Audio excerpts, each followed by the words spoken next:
Devo dire che il caso è raro, ma in realtà quello che ha portato anche questo caso ad un buon esito è proprio la multidisciplinarietà e la capacità di lavorare insieme, che sono per la cardiologia e la cardiochirurgia quotidianità, e per il dipartimento che ho l'onore e l'onore di dirigere, cioè il dipartimento neurocardiovascolare, quindi che si fa carico di tutte le patologie cardiovascolari.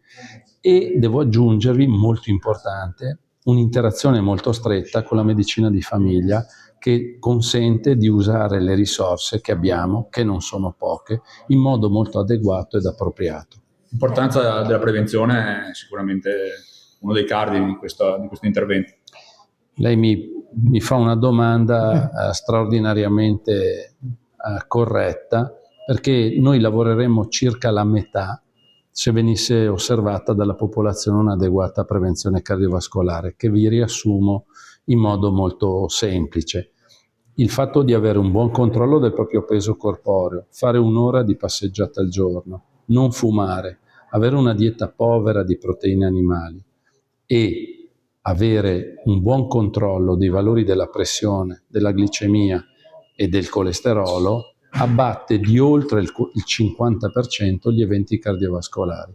Quindi prevenzione vuol dire per noi potersene andare a casa un po' prima e per la popolazione starsene a casa loro invece di venire in ambulanza in ospedale. Dottore, come avete scoperto che il signore lamentava, ha detto, una difficoltà respiratoria? La catena della nostra azienda ha funzionato, nel senso che un medico di famiglia si è accorto che il paziente aveva una mancanza di respiro, è giunto alla nostra attenzione, noi abbiamo fatto il nostro lavoro, che è quello di fare una visita e un'ecografia cardiaca, che hanno immediatamente evidenziato che c'erano delle masse all'interno del cuore che spiegavano perfettamente perché il signore mancasse il respiro. Quindi il percorso quanto lungo è stato poi? Dall'inizio, diciamo, in realtà è stato brevissimo. Diagnosi, insomma.